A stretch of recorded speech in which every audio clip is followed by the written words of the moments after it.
I'm Darlene Washington, and this is Spiritually Intriguing, the Church Edition. Here we are on our final episode with Pastor Marcus L. Tabb of Hyde Park AME Church.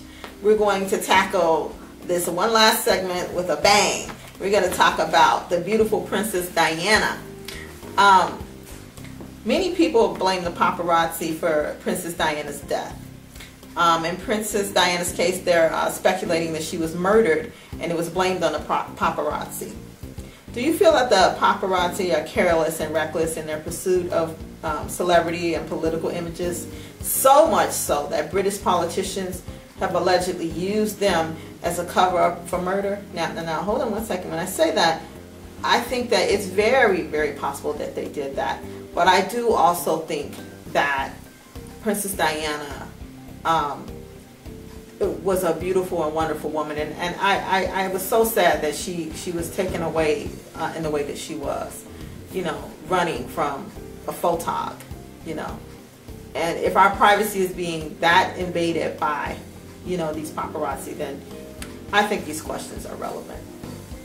And I agree, especially in our age of technology and expedience of getting information out to the masses with Instagram and Facebook and all of these programs that gets those people, and I'm meaning the paparazzi and the photogs, that are getting them that instant recognition that they need. I mean, this is how they're making their living, so I'm sure that they're willing to take it to the most extreme level in order to get the higher paycheck. They get hundreds of thousands for it, depending on who the celebrity is, for one image. And so now you have them where they are,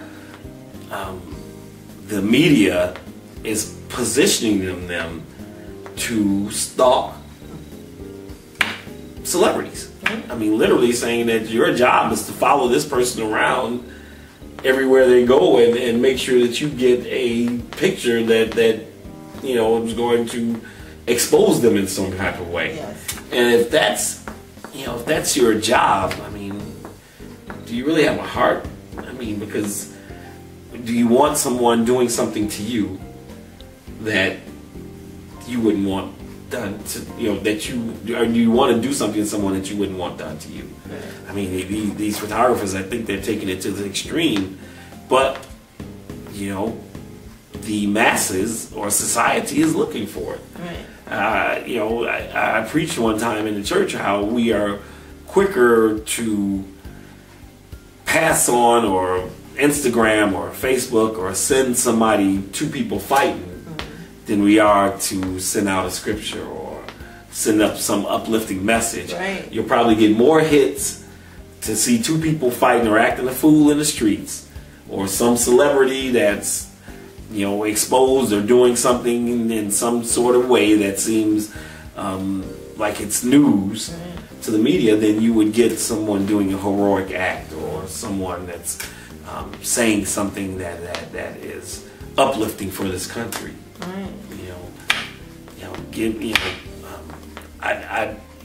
They'll pass up a quote by Martin Luther King over a cat fight in a liquor store. Right. And that's amazing, because I've always said it takes bravery to have morals and to be an upstanding person.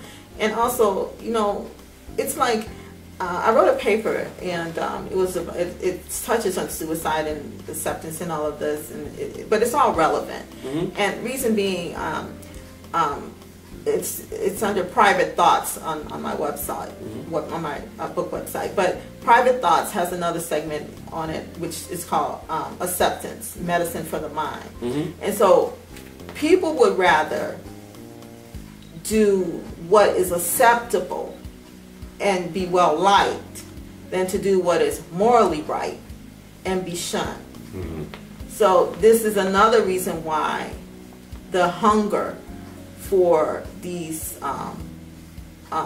images of celebrities, these images of wrongdoings, and you know, it's like it's certainly, I mean, you can say we're addicted to violence, you know, and sex and drugs, and America is, but so is a lot of other countries. Sure. You know, but it's the thing. It's that morality thing. You know, and the whole acceptance issue. You know, I am not going to go and do these things because then I won't be accepted by that group, which is the group I want to belong to.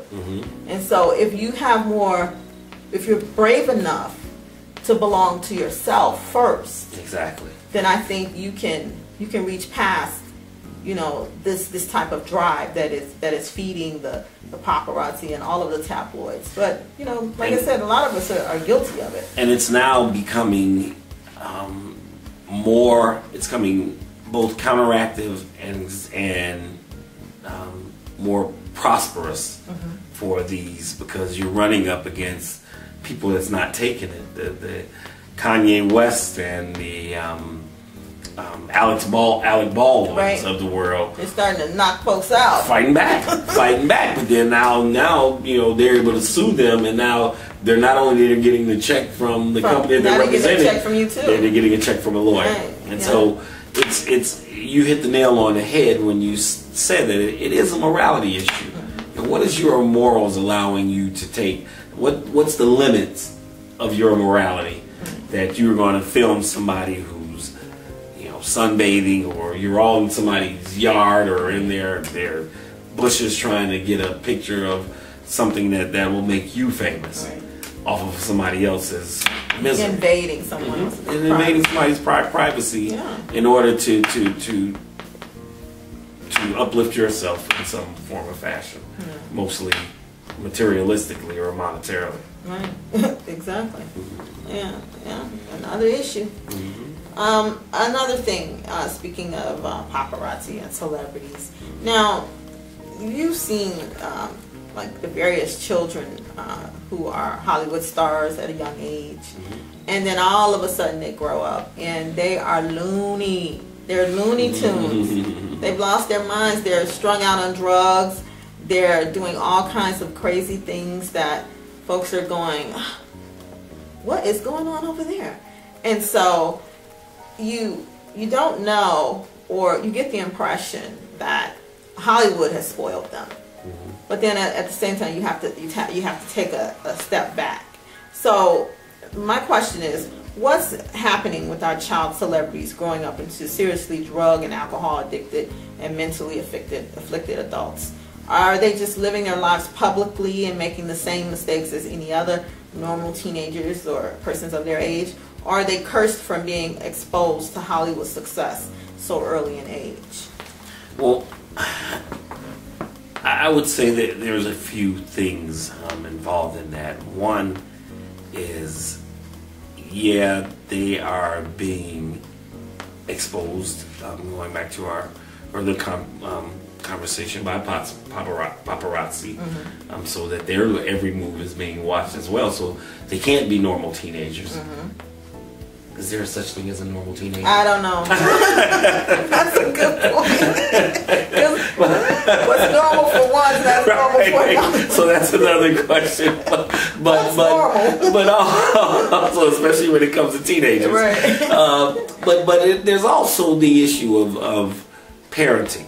Now, if your parents is a celebrity and you're being raised by, and I don't know that world intimately outside of what I see on television, but I can only imagine is that if you're being parented by someone that's hired to parent you, are you realizing, or do you see consequences and repercussions in the decisions that you make in life? So do you know if you're able to, you know, keep a bag of weed around the house, or some heroin or something, or drugs around the house, and your parents are totally oblivious to it?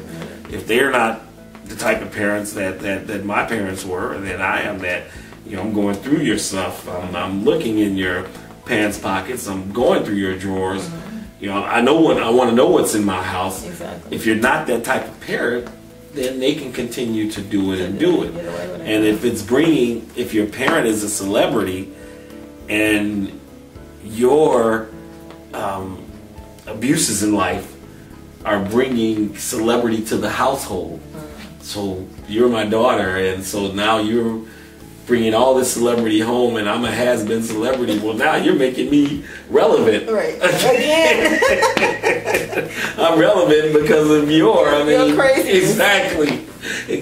And so raised a nutcase kid.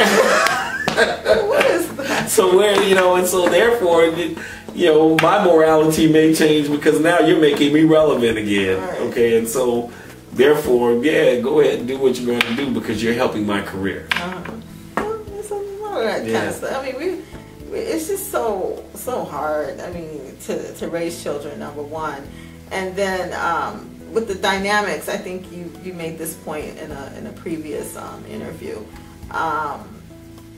Or a conversation that we might have had, sidebar conversation, but you made the point of access to the money and all. Yeah, it's like, so a kid in one community may not have the same access, exactly, monetary access to funds, and also availability of not availability, but being able to be free.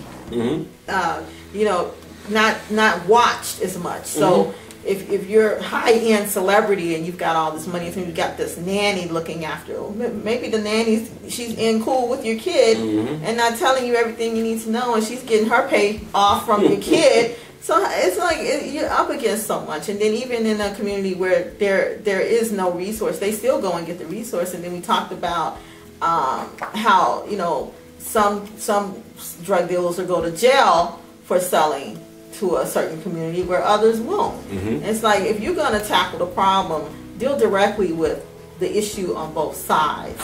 You can't just cater to one venue, and try to make a legal issue out of the same pot, so it's just amazing. It's amazing what we go through to get our kids' heads right and to keep them focused on what they really need to be doing. And you hit a powerful subject: culture and environment. It makes a big difference. The culture in a Hollywood high-end setting is probably a lot different than the culture in our black communities. And so the access to some of the problems that they may be having in Hollywood would be different in our community, because our children may not have access to those high-end drugs and access to those, being able to buy alcohol and things like that. And maybe they do in some instances, but for the most part, their communities are different from ours. And when you said, they're arresting, there was a thing in Chicago where in DuPage County, they're having a big problem with heroin.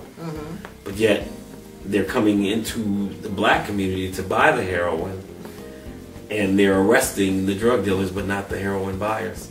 Not the kids that are coming into our community to buy them. No, it's like, it's the same, it's tick for tack. And when it comes to certain, types of, any type of illegal activity, because you gotta have a buyer, you gotta have a seller. Right. You gotta have a cop, you gotta have a robber. It's a buyer's market. What's going on here? There's always that imbalance in life. There's good and there's evil in every situation. This is true.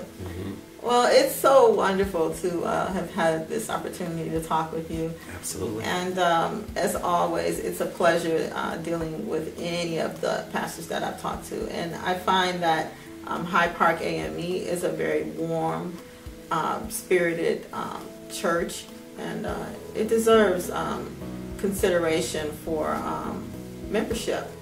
So please, those of you out there who are enjoying Spiritually Intriguing, the Church Edition, look up Pastor Marcus L. Tabb. I'm sure he'll make you feel right at home. This is Spiritually Intriguing, the Church Edition. Bye-bye.